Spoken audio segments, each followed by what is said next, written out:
Claim करता है या ख्याल करता है कि जो ही मैं एक एनवायरनमेंट में जाता हूँ ना जी, जैसे कोई पोलन वाला एनवायरनमेंट शहर है या गर्दो गुबार है, उससे मुझे जो है ना सांस की घुटन होती है और वो खांसी आती है। अच्छा। तो कोई भी अच्छा तबीब, अच्छा डॉक्टर देखे, हत्ता कि थोड़ा समझदार मरीज हो, खुद भी अंदाजा हो जाता है कि मुझे एलर्जी है। लेकिन अगर खांसी ऐसी है कि जिसमें रेशा और बलगम साथ आ रही है और साथ थोड़ा बहुत खून भी आ रहा है और शाम को बुखार चढ़ रहा है, एलर्जी में अमूमी तौर पे या जो पोलन एलर्जी है उसमें बुखार नहीं होता, शाम को बुखार भी चढ़ रहा है और उनकी फैमिली में कोई टीबी का मेंबर मौजूद है कि जी मेरे अब्बू को, दादा को घर में है और मुझे भी अब पिछले 15-20 दिन से, महीने से लामते आ रही हैं और मुझे वजन भी कम हो रहा है, भूख, ये सारी चीजें एलर्जी में नहीं होती। वजन कम नहीं होता, बुखार नहीं होता और फैमिली हिस्ट्री जो है ना अगर खास तौर पे मौजूद हो। अच्छा डॉक्टर साहब, जैसे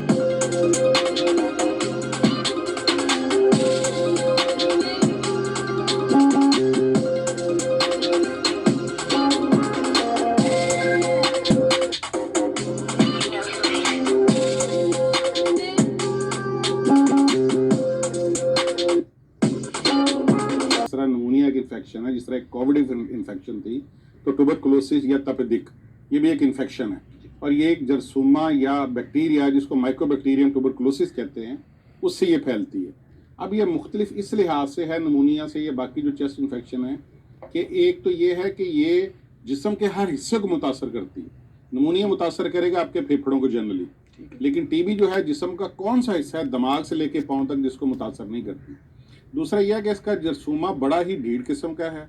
ये जब एक दफ़ा जिस्म में चला जाता है, अगर तो आपकी इम्यूनिटी क़ुव्वत मुदाफ़ित बहुत तगड़ी है, अच्छी है, तो ये फिर हफ्ते नहीं, महीने नहीं, कई कई साल जो है अंदर पड़ा रहता है। वरना बाकी जितने भी जरासीम जाते हैं, अगर आप एंटीबायोटिक ना, इसमें 2 लेवल पे हमारे डॉक्टर जो है वो काम करते हैं। एक जो इमरजेंसी में जब पेशेंट लैंड करता है, उस वक्त हमारे इमरजेंसी के जो डॉक्टर्स हैं उन मरीजों को देखते हैं और उसके लिए उनको प्रोटेक्टिव पर कॉमन 80% केसेस में फेफड़ों की टीबी है। जब हम लफ्ज़ टीबी बोलते हैं तो इसका मतलब होता है फेफड़ों की बीमारी। तो लेकिन बाकी हिस्सों में गिल्टियों की टीबी बड़ी कॉमन है, फेफड़ों की झिल्ली में पानी पड़ जाता है, अंतड़ियों की टीबी, गुर्दों की टीबी, हड्डियों की टीबी, रीढ़ की हड्डी की टीबी, लिहाजा जिस्म के किसी भी हिस्से में टीबी हो सकती है। जैसे मौत के मुंह में चले जाते हैं और ये टीबी अमूमी तौर पे नौजवान उम्र के लोगों के जो है वो बीमारी है। माहिर अमराज प्रोफेसर डॉक्टर जहीर कहते